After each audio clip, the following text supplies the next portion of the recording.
Good evening, and welcome to the very last programme in my choice of the 12 best games of chess ever played. I am joined by the eminent editor and author, Donald Woods, who will shortly be assisting me in the game analysis. We will be looking at an explosive clash between Anatoly Karpov and Garry Kasparov, a game which typifies the battle between two of the greatest figures of contemporary chess, who have spent their careers in a marathon series of confrontations. Karpov learnt to play chess at the age of 4 and won the World Junior Championship in 1969. In 1975, at 24, he became the first man in history to win the World Championship by default. Bobby Fischer's refusal to play astounded the chess world and left the victor with a determination to prove himself worthy of the crown. As champion, Karpov energetically established a record for winning first prizes in tournaments. Korchnoi, one of the very best Soviet grandmasters, had outraged the USSR chess establishment by defecting. In 1978, Karpov narrowly survived Korchnoi's first challenge, but Karpov only survived as champion by the odd point. In 1981, Korchnoi's second challenge was brushed aside with great ease. Karpov's tournament record from 1975 to 1984 was truly remarkable. He won first prize in virtually every tournament he played in. But he met his match in the Azerbaijani Garry Kasparov. The challenger was a product of the Botvinnik school of chess. Kasparov had become a grandmaster at the astonishing age of 17 in 1980, and experts already predicted that he would be even stronger than Fischer. Between 1984 and 1987, Karpov played the almost incredible total of 4 matches against Kasparov for the title. The first match was unique in chess annals in being abandoned unfinished after 5.5 months and 48 games, no less than 40 of them drawn. Controversy still surrounds the decision of Florencio Campomanes, the president of FIDE, to halt the match after Kasparov had just won the 47th and 48th games.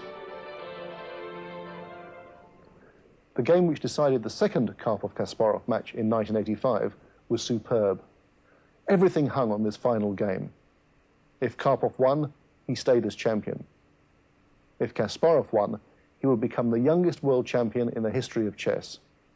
Watch now as the symbolic and supremely exciting battle of opposing styles unfolds.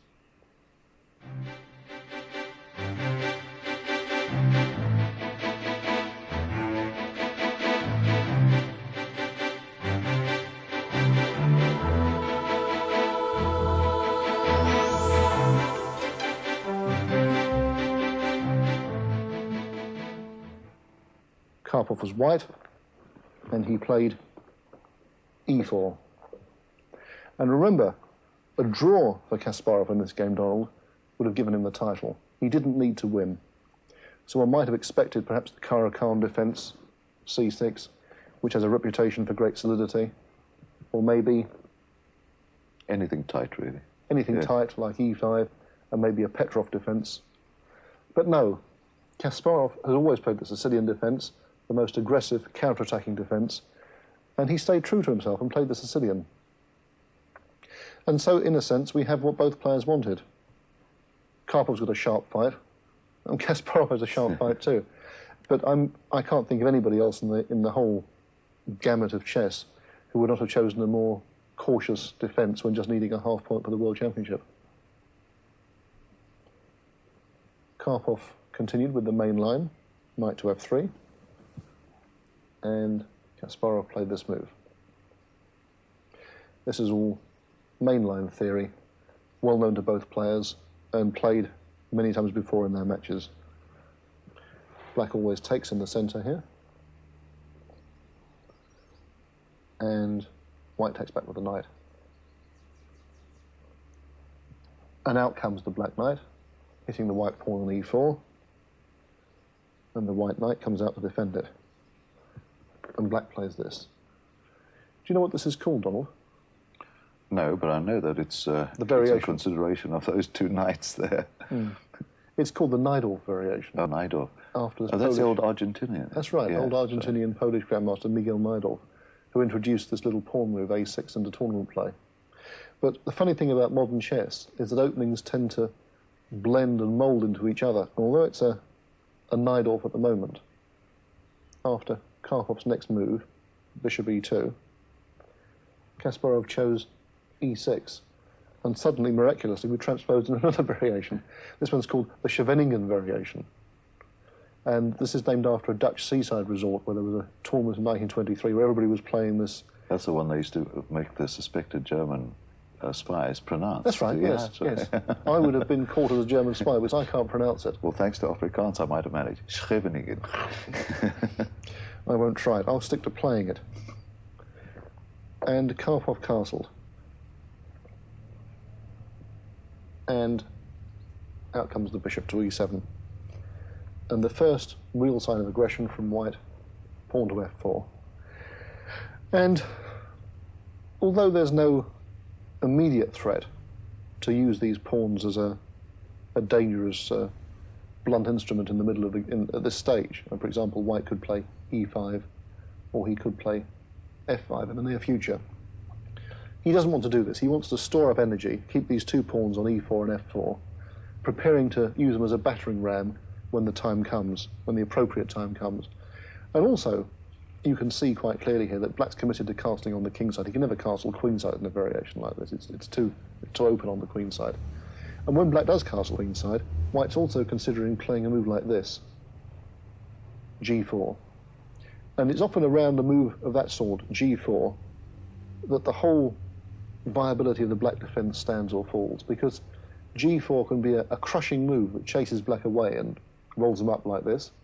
But also, don't forget that when white plays a move like g4, there's a whole vacuum of empty squares behind that troika of pawns on e4, f4 and g4, which if black is playing intelligently, perhaps can exploit, and he can sink pieces into those holes and really embarrass white.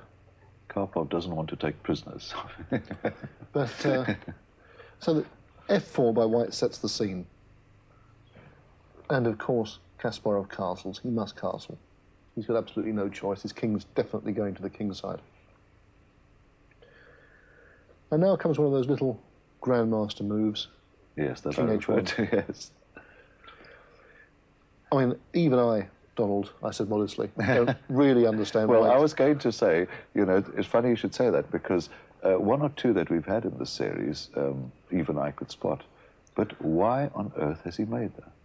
Well, I think it's because he wants to play this move, g4, fairly soon, and he wants his king tucked away out of danger as much as possible beforehand. But I admit it's a difficult one to spot. I mean, let's put the king back for a minute. And if I was white, I would seriously consider a move like this. I see nothing wrong with that. But this is a respectable move, and they're still playing according to known paths. King h1. And now Kasparov introduces one of the key themes of this Sicilian defence, the pressure for the black pieces on the half-open c-file, and the queen occupying the c-file already is a good start. And of course, black is considering in times to come playing a move like this, perhaps having the bishop go here, not only gaining space on the queen side, but also attacking the white pawn on e4. And Karpov's having none of that. Bang, he stops it. Now black cannot ever consider playing b5. So he switches plans. Now comes the knight. And finally, white develops the bishop. And Kasparov plays this move, rook to e8. Now that I'd like to hear more about. we're really, with this game, we're really in the stratosphere of chess technique and chess ideas. I mean, I think that in all the games we've looked at up to now, the first 11 in the series, I understand what both players are doing more or less all the time. But in this game, there are moves so deep and so subtle. They're way up there. Yeah. I am not quite sure what they're for. And I can see, well, yes, it's a useful move. It could come in handy. You know, perhaps he's just making a square for the bishop. Yeah. But why does it go there? Why doesn't it come here, for example? Who knows? I mean, this is one of these super subtle moves that only people like Karpov and Kasparov understand. That rook, it would have been to the d because of the queen. But we're going to see more moves like that in this game. Karpov plays this, bishop to f3, defending his pawn and making space for the queen on the second rank. And Kasparov puts the rook here. This one I understand. He wants to, at some point, play a move like b6 and he doesn't want the rook and the And queen he's in the thinking of line. that bishop over Yes. there. This one I can sympathise with. Rook b8, I understand that. And the queen goes to d2. And Kasparov connects his rooks. So black has a restricted position. It's a kind of cramped position, but it's a position full of resilience and strength. He can look forward to the middle game with confidence. His position is solid, and any attempt by white to aggress could rebound. And now Karpov plays this move, which contains a threat. The threat is to put the pawn here, and then perhaps sink a bishop into this square, exploiting the hole on the black queen's wing.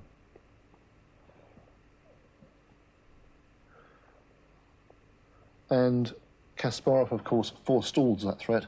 He plays this, keeping his front very secure. And now, of course, there's no chance for white to play this move. Black simply takes it off. And here it comes, the kamikaze attack. If Karpov wants to win this game, and he must win this game, his whole world title depends on it, at some point he has to play this move. And the threat is to come here, winning the black knight. Kasparov plays this, an extraordinarily deep and subtle move. First of all, he's making a square on d7 for his king's knight, should it be attacked. Right. And secondly, now that white's played g4, he wants to relocate this bishop here, looking at the white king. Yes. He's already thinking about this vacuum created by the advance of the white pawns, and he wants to sneak in with that bishop in some future stage and have a go at the white king. And remember that, Donald, it comes in very important later on. So bishop to c8. Karpov ploughs on. The knight has to run away. And the queen comes over to f2. We saw this already in the Botvinnik Capablanca game, the piling up of white pieces, rook on f1, queen on f2, even though the f file is closed. Because it's going to open. He's going to try and open it up later on. And now Kasparov starts to build a fortress around his king. And believe me, it's necessary. The bishop comes back. And Kasparov aims the bishop at the white king. The bishop came back there, the white bishop, to clear... Clear the third rank. Yes, yes. You'll see what happens. He plays rook to d1. Yes. You'll see the point. This is so deep, you know, they're thinking so many moves ahead. And Kasparov continues to construct his fortress around the king. He plays the bishop back to c1. It's a funny kind of move, a retrograde move. You think, why is he doing this in the middle of an attack? What he's trying to do is to bring the rook up to this square, and then to transfer it over to here, to the direct proximity of the black king. Let's put the rook back. Bishop c1. And now, rook to c8, increasing the latent pressure on this open c file, which is very important for black. Up comes the white rook, and the knight goes in, attacking the rook. Very important. And now the black queen and rook on that file are very usefully placed. The rook comes here. To h3. And Kasparov continues the construction of his fortress around the king. Now, at this moment, Karpov kind of loses his nerve. He's been building up an attack very patiently and solidly, but now was the time to strike. And he has two ways of doing this. One is to play the queen here, and the other one is to immediately push the pawn like this, which is really what he's been aiming for. Yes. And I think he had to do that. One of these two moves, or a combination of the two.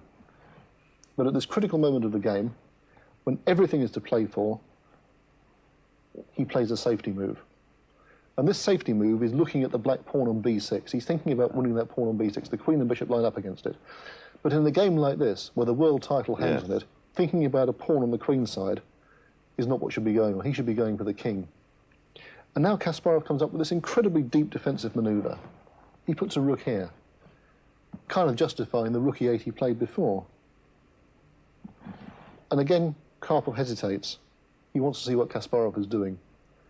And again, I think this is the wrong frame of mind for such a decisive game. It was really, you know, he should have, perhaps even f5 now, pushing the pawn on.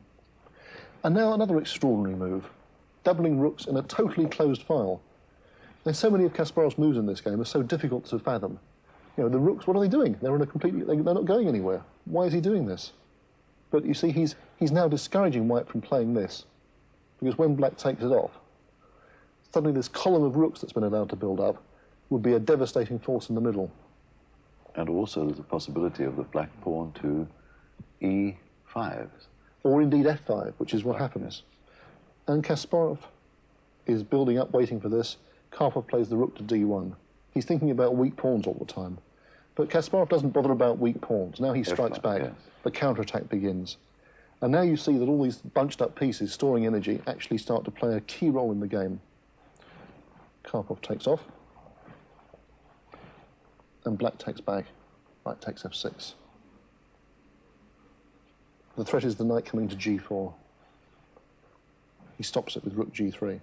And now those two rooks come across. First one to f7. Black starting a big counterattack. And he doesn't bother about the pawn on b6, which white takes. Bishop takes b6. Queen goes to b8. White's now a pawn up. A pawn up. Karpov's happy. You know, he thinks he's going to keep his world title.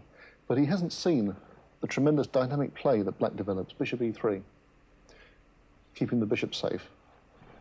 Knight to h5, attacking the rook. The rook goes to g4. And now, a beautiful psychological ploy by Kasparov. He puts the knight back on f6. Now, if white plays rook g3, knight h5 again. And we have a draw by repetition. Yes, that's one thing. Karpov can't Yes. take a draw. He wants to see what Karpov's right. going to do. So he's going to have to come out and get him. Yeah. So, we go back to the game. Knight to f6. He has no choice. He has to put the rook here, otherwise his title's gone. And now he sacrificed a pawn on the queen side. Kasparov does it on the other wing too. g5. What a wonderful move. All he needs is a draw to win the World Championship. And he's sacrificing pawns all over the board, both sides. Now, what's in his mind with that one, Ray? Well, you'll see, because white has no choice. He must take it. But doesn't this remind you of Alekhine? Alekhine's game with Bogolyubov.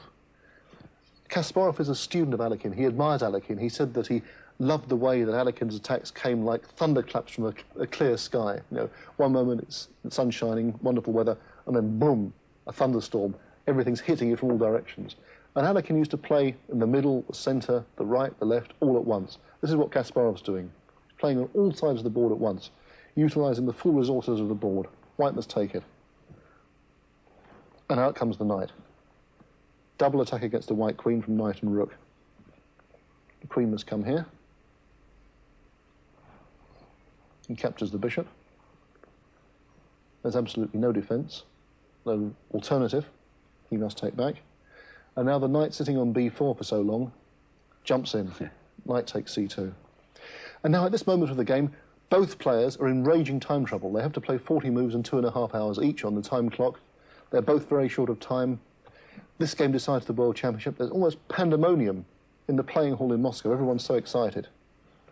Karpov lashes out. He plays his queen into b6. And Kasparov, still a pawn down, offers the exchange of queens. But white's position is so loose now. Everything is scattered. The rook is scattered over here. The knight is undefended. This knight is very aggressive, the knight on c2. But really, black has the advantage. And what Karpov should do now is he should trade queens. He should play queen takes b8. But carried away by the time trouble, the excitement, the momentum, he plays rook takes d6.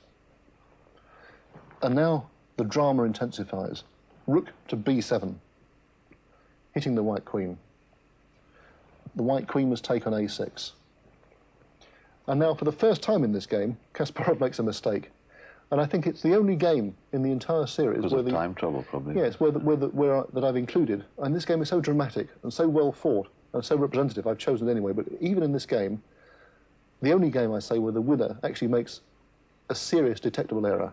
He could win more quickly now by playing this move, attacking the white queen. The white queen must move, abandoning the defence of the rook on d6, and the black queen on b8 will take the rook on d6. Yes. But short of time, due to this intense sporting pressure, Kasparov didn't stop to think. Makes it more obvious. He just grabbed the knight. Yeah. It should be good enough as well, but it's not quite as clear-cut. And now Karpov gets another pawn for his piece. Rook takes e6. And Kasparov breaks in to the white position. This isn't just a pawn on b2 that's gone. He's trying, as I said before, he's trying to scythe his legions towards the white king. and smash the white king as well. Yes, really I wouldn't have been able to resist the knight. And in desperate time trouble, Karpov sets a trap, queen to c4, threatening checkmate, double checkmate actually. Yes. The rook takes e8. And of course, the king sidesteps. And now, Karpov could still have kept the game alive by playing g6. There's still fight left in the position. There's still, even though he's a piece down, the game can go on. But on his 40th move, the last move of the time control, he has to make this one move before his flag falls, and he loses on time. Karpov plays this move. And now the long-awaited black counterattack against the vacuum around the white king. Queen here, check. Suddenly, black is attacking out of the blue. White's attack's evaporated. The king must go in the corner. Bishop takes g2 check. King takes g2. Now there are all sorts of possibilities. He can even win the queen with knight e3 check. But the clearest way is to play knight d4, check from the rook. And in this dramatic moment, Karpov resigned the game and his title. Whatever white does, like for example this move, then he can simply take off the rook. And black is just a rook and a piece up. No matter what. Yeah. And at this moment, when Karpov resigned, the hall broke into complete chaos. People, Kasparov supporters screaming and cheering, Kasparov throwing his hands in the air. I mean, this was probably the most dramatic game ever played in the entire history of chess. What a dramatic way to resolve the World Championship. It was indeed. Poor old Karpov. Wonderful. But of course their rivalry continued. Did you ever play Karpov? I played him 3 times, Donald. Twice I lost, but once I made a draw. Did you ever play Karpov? Well, I just had the one match against Karpov, yes. You played him too? One game. That was 1977 in Lucerne. And, well, he was world champion then. In fact, they've got a picture in the studio of the event. And if you look at it, you will see the world champion is not too worried. But the joke of the matter is that if you look at the other side of the story, you'll see that I'm one of 24 players. So it was a simultaneous display. Well, this game between Karpov and Kasparov wraps up what I think is a terrific 12 programs, fantastic games. I mean, what are the highlights for you? It's not a fair question, perhaps, but do you have a particular favourite? Oh, naturally, I think they were all marvellous, but I think my favourite has to be what I call the Nimzovich strangulation, game 7 or 8. Against Zamish. Yes, where Zamish just couldn't, no matter what he tried, couldn't break out of that. It was like the boa constrictor. And I think that for sheer creativity was the most astonishing game. Yes. I mean, I find all the games really wonderful, but the one that I had most enthusiasm for, perhaps because I was getting the moves live as it was played, is this last one between Karpov and Kasparov. I mean, I was actually sitting in London, having the moves phoned through to me as it was played. With mounting excitement. With mounting excitement, and I was experiencing this tremendous tension, in fact, as the game was being played in Moscow. And I'd been to the match in Moscow already and watched some of the games beforehand in that particular contest. So I had a very close identification with this one. I don't think it's the most perfect game by any means of those played, but... Well, in the circumstances, if you think of it... The tension. Yes, how do people play under such tension? It's incredible. Yeah. It's fitting anyway that our final game in this series of the 12 best should have been between the 2 greatest active champions of the present day. We have come a long way since the immortal game of London 1851, a game where the victim was outclassed and overwhelmed. The clash between Karpov and Kasparov was, in contrast, the most sophisticated and wide-ranging battle between 2 nearly equal and near-perfect forces, a pointer to the advances to come, perhaps, in chess art and science. We hope you will have enjoyed these 12 duels of the mind as much as we have. So it's our final goodbye from Donald, myself, and the entire Thames chess team.